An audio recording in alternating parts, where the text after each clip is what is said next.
Welcome to School of Pop, where curiosity meets pop culture. I'm Kat Monroe, your host and study buddy in all things entertainment. And this semester, we're exploring the ethics of being a fan.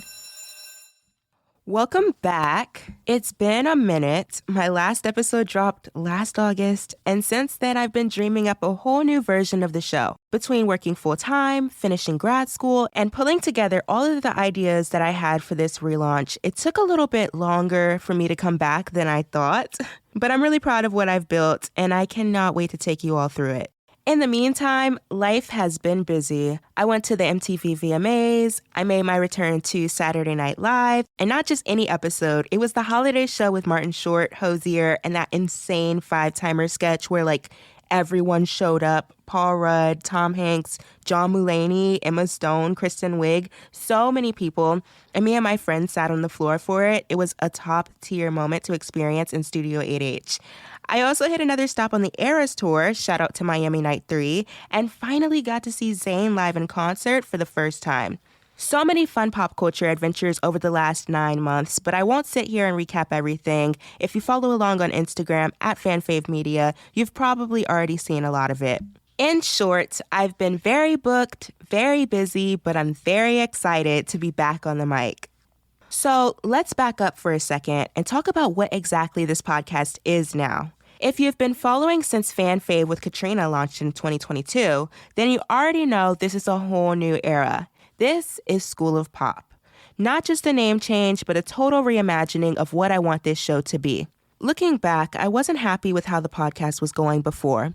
The episodes were rushed, I was trying to keep up with the schedule that I quite literally could not maintain, and it just didn't reflect what I wanted the show to be.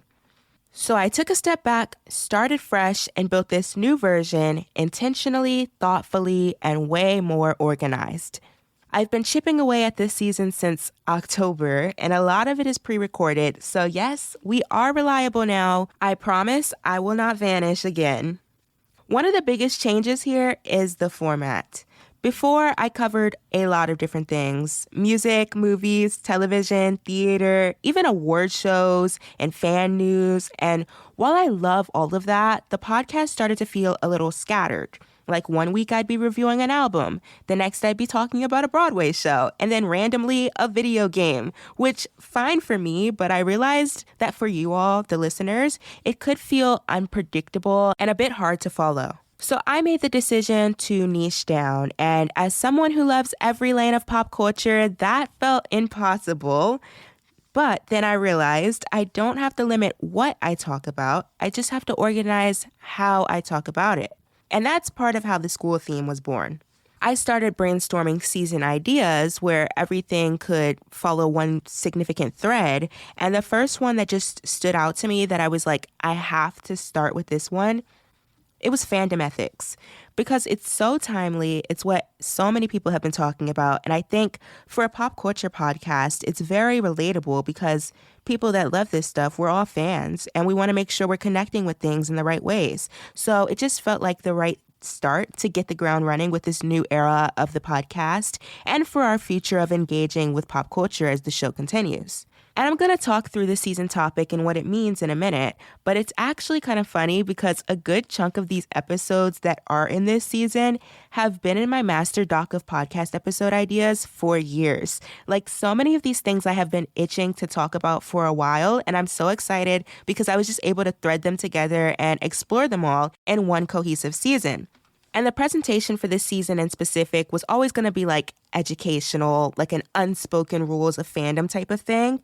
And somewhere in the development of it, I was just like, what if I did the whole podcast like that, to be school themed, and each season there's questions to be answered and an overarching lesson in pop culture to figure out through a deep dive. So that kind of led me here with the rebrand. Because I have kind of wanted to rebrand for a while, I had started to expand Fan Fave Media into a whole lot more, and I felt that it kind of just sat better as an overarching brand. So to explain that, Fan Fave is kind of like the umbrella, and then all of my little projects will now fall under that umbrella. So that's this podcast, that's the Pop Recap newsletter. I have another show launching soon with my mom, who also works in media, called Unbreakable Voices. So Fan Fave is like one big media family, all run by me. I'm an ambitious hobbyist. I love creating, so that's where Fan Fave comes into play now. It's no longer the name of this podcast, it's the whole brand. And you can keep up with all my projects at Fan Fave Media on all social media platforms. Now, going back to this new format for the podcast, I really feel like this way, it lets you know what to expect each season.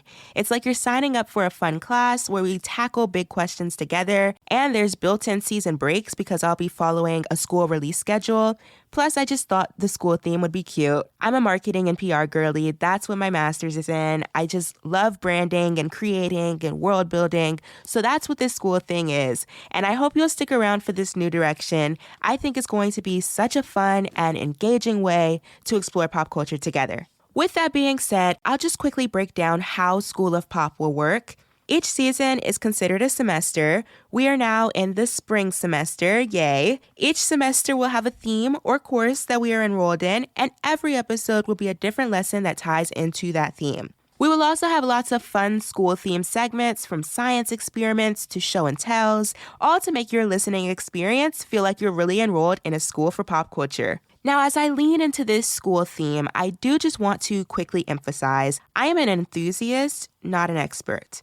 I love pop culture, I'm passionate about it, and that's why I have the mic and want to talk about it. But the goal of this show is for me to pose questions, and with the help of my own research and industry professionals and special guests, explore different pop culture topics together so that we can all learn something new. So essentially, do not think of me as your teacher or your professor. Think of me as your classmate, your pop culture study buddy. You can pass me notes with your opinions or questions on social media. You can participate in episodes. We can do group assignments, and we can learn together, okay? Episodes for this season, or semester I should say, will drop weekly, and I'd love for you to join the conversation on social media to share your thoughts and ideas. This semester, we're diving into fandom ethics. Fandom is joyful, it's vulnerable, and sometimes it's messy. I'm not here to shame fans or defend bad behavior. I'm here to ask better questions about the emotional and ethical complexity of being a fan in today's world. When we talk about fandom ethics, we're talking about the behaviors, boundaries, and moral questions that shape how fans interact with artists, content, and each other. It's about the line between admiration and obsession, support and entitlement, joy and judgment.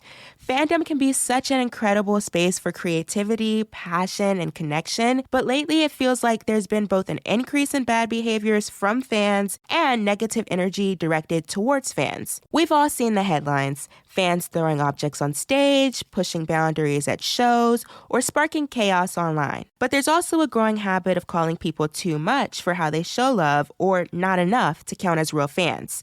All of these dynamics raise some questions. What makes someone a fan, and how does fandom shape our identity, connections, and responsibilities? How do social media, artists, and the entertainment industry influence modern fan culture for better or for worse? And how can fans balance admiration for artists while avoiding obsession, entitlement, or harmful behavior? These questions and a lot more are what we seek to answer during this semester of School of Pop. This show is not about dragging anyone. It's about examining how we engage. This semester is designed to unpack not just what's right or wrong, but why things happen and what that says about us, the culture, and the systems we're a part of. I always joke with my friends that I'm a retired fangirl. I still love pop culture. I still care deeply about artists and stories that shape me, but I've also stepped back from the behaviors that I used to engage in. I don't camp out for shows. I don't stay up until midnight to stream an album right when it drops. I'm not in group chats on Twitter or voting for award shows or binging interviews like I used to. I just don't engage in that same way anymore. Not necessarily because I don't care, but because I've evolved. So now I just jokingly say, no, I'm retired. I put my time in between approximately 2013 and 2019, and you'll probably get that vibe through a lot of my examples because I do my own research, but a lot of my personal anecdotes are going to be from those years. That's like fangirl retirement era. I guess I'm through now with my hardcore fangirl days. And that shift in my own journey is part of what inspired this season, because I think there are a lot of us in that middle space, not unbothered, not uninvested, but still engaging and still asking, what does healthy fandom look like today? I work in media now. I cover press at events. I write about pop culture professionally. And I've realized that there are still people who want to reduce me, or even just hearing other people talk, to being just a fan before they listen to what we have to say. There's still a stigma around fandom, especially if you're a woman. But here's the thing. Being a fan doesn't mean you lack critical thinking or can't be professional. It means you care about something. And I want to create a space for fans who care deeply, but want to reflect, unpack, and maybe grow from that care. In that sense, I feel like calling myself a retired fangirl is kind of like how athletes retire just to become sports analysts. Maybe I've stepped back from the field a little bit, but I still have plenty to say about the game. You'll hear me talk about industry dynamics, fan behavior, celebrity culture, and the moments where it all collides. Some of the episodes are light. Some are a little heavier. Some will probably challenge how we see ourselves or the world we're engaging in, and that's okay. This is not a show for people who want easy answers or get all their opinions from one-liner hot takes on TikTok. This is a show for people who are curious, who can hold multiple truths, who want to understand fan culture without turning it into a joke or a binary. One thing I've noticed is that a lot of people who make pop culture content, especially when they're talking about fandom, tend to speak at fans, not with them. They'll say things like those people, even when they're clearly part of the same community, and it creates distance, it creates judgment, and it helps no one. So again, let me be very clear. This is not about calling anyone out. It's not about blaming fans or celebrities or pretending that I have all the answers. I've simply stood in the lines. I've worked behind the scenes. I've been on both sides of the rope. I've felt the joy, the cringe, the pressure, and the pride, and I created this semester of School of Pop because I think we all deserve better conversations about all of this. So this semester, let's ask, what are the actual problems here, and what's just talk? And again, I'm not your professor, I'm your study buddy. I'm not here to tell you how to be a fan. I'm figuring it out too. I'm here to ask better questions about the systems we're all participating in, and I'm inviting you to join me. What you do with the questions that I ask is entirely up to you. This semester, we're covering everything from concert etiquette and the financial pressures of fandom to parasocial relationships and fan competition. We'll look at the real-world behaviors and the online dynamics, and we're doing it with nuance, research, and special guests who bring thoughtful perspectives into the mix. We're not here to tear things down. We're here to understand why we love what we love and how we can keep that love healthy, inclusive, and maybe more joyful. So whether you're a full-time stan, call yourself a retired fangirl like me, or just someone who wants to understand pop culture and the people who care about it, I hope this season resonates with you. Grab your notebook, settle in, and get ready. Class is officially in session. In today's orientation lesson, we're starting at the very beginning. What does it mean to be a fan? It's a simple question, but the answers can be surprisingly complex. Most of us have been fans of something, whether it was a boy band, a movie franchise, or a sports team, or even a niche hobby. Maybe you've cheered on your best friend at your school play like they're the next Broadway star, or you binge-watched a reality show just so you could rant about it online. Even keeping tabs on your ex's new girlfriend like a private investigator, that's fan behavior. Fandom is everywhere, even in the places we don't always label it. We see it in politics. We see it in criticism. Sometimes even the people who claim to hate something are just as invested as the fans, tracking updates, joining online discussions, and reacting emotionally to every move. Whether they realize it or not, they're engaging in the same patterns, because at its core, fandom is about connection to the things that capture our attention, our time, and our care. But how we express that connection, that's where things get complicated. Is it about how much you know, how much you love something, or how you show up, whether through your support, critique, or creativity? Fandom isn't always welcoming. There's gatekeeping, there's hierarchies, there are people who define real fans by trivia knowledge, show attendance, merch collections, or social media clout. You've probably seen it. You only know the hits, or you weren't there from the start, or you don't deserve to be here if you don't know every detail of their personal life. But here's the thing. I can call myself a fan of Teddy Swims because I like 2 of his songs. And I can know every single Harry Styles song and say the same because being a fan to me doesn't have to look one specific way. It's about enjoyment, connection. That's it. Fandom is also evolving in the age of social media. Some fans have their own fans and followings. Others become influencers and land brand deals, free tickets, or VIP invites. Sometimes, longtime fans get passed over for people who don't even follow that artist that closely, and I've also seen that upset people online. It raises questions about access, value, and visibility in fan spaces. And then there are the anti-fans, the people that claim to dislike something but still know every detail and comment on every update. You might say you hate something, but if you're tracking it as much as those who love that thing, that's fan behavior too. All of this shows that fandom isn't one size fits all. It's a spectrum, and each community, whether it's music, movies, theater, sports, or internet media, they all operate with their own norms and expectations. Still, I want to start with some more general definitions. We're going to define a fan as someone who enjoys and appreciates an artist, franchise, or property. It could mean casually consuming their work or going all in. The next word I want to define is fanatic. This term actually comes from the word fanum in Latin, meaning temple or place of worship, and historically it was used to describe somebody with intense enthusiasm, often to an extreme degree related to things like religion or politics. In pop culture, it might mean someone whose dedication is seen as intense or over the top, but not always harmful. To me, fanatic feels like a step up from being just a fan. Maybe the difference between fan and fanatic is I like a bit of Taylor Swift's music and I know the words to every Taylor Swift song. And then what we're about to talk about next is maybe I know who every Taylor Swift song is about. And that's stan. Stan is a term that originates from Eminem's 2000 song of the same name. It tells the story of an obsessive fan who sends increasingly unhinged letters to his idol, ultimately leading to tragedy. Initially, stan or stalker fan was used to describe fans who took their dedication to an extreme. Eminem explained that he wrote the song after receiving letters from fans who truly believed some of the violent things that he rapped about were things he supported doing, and they were blindly following him. In an interview when the song was released, he said, "It's a message to the fans to let them know that everything I say is not meant to be taken literally." By the late 2010s, stan culture became widespread online, and the term lost much of its original negativity. Instead of only applying to obsessive fans, stanning just meant deeply supporting an artist or media property. Instead of fan accounts, we got stan accounts. Instead of just liking something, you stan it. The word very quickly became interchangeable with the word fan. I never saw it as levels, and I never knew it had another meaning. Instead of fan accounts one day, it just seemed like somebody flipped the switch and everybody just, all of a sudden, we had stan accounts. It was like fans stopped being used, and it was like, I stan them or I stan that. It became very, very casual, and I had no clue it was like a stalker thing.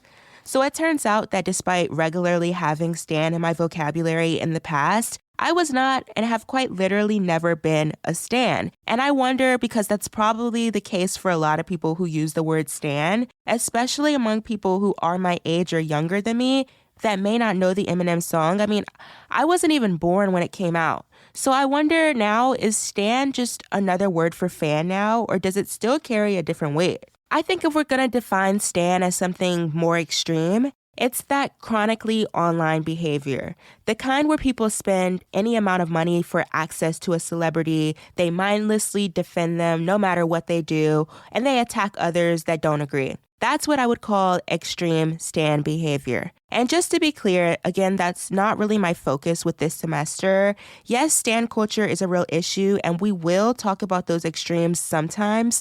But again, my target audience is really that in-between. Because I do think most fans are somewhere in the in-between of not obsessively stalking or worshiping their favorite artist, but also paying at least a bit attention to what's going on than someone who honestly does not care at all. They're listening to the interviews, watching the TikToks, maybe spending a little little bit more than, you mean to on tickets, most fans are navigating this culture without fully realizing how much it shapes them or how close they might be to crossing a line. And honestly, that blur between fan and stan is part of why I wanted to make this show. Because when stan behavior becomes the loudest, it starts to reflect on all fans. It contributes to a stigma projected on everyone, even when the ones that do act within normal boundaries are just being normal. And I personally don't think that's always fair. So part of my goal is to separate that this semester, to push back on the idea that being a fan automatically means you're unhinged or irrational, because it doesn't, and most fans aren't. We just need to know where the line is. As we dive into this semester, I want us to think about fandom as something bigger than just being a supporter. How do the things we love, or even the things we claim to hate,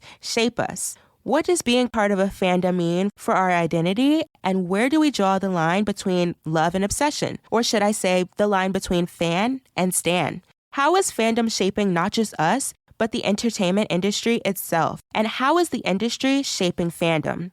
Whether you're a super fan, a casual viewer, or someone who just wants to understand what the hype is about, there's no right way or wrong way to be a fan, just your way. The key is that it should add to your life and not take away from it. So let's start the conversation. In this week's discussion board, I want to know, what does being a fan mean to you? And have you ever felt judged for what you love? Share your thoughts on Instagram at School of Pop HQ and on Substack at schoolofpop.substack.com. I'd love to hear from you as we kick off this season together.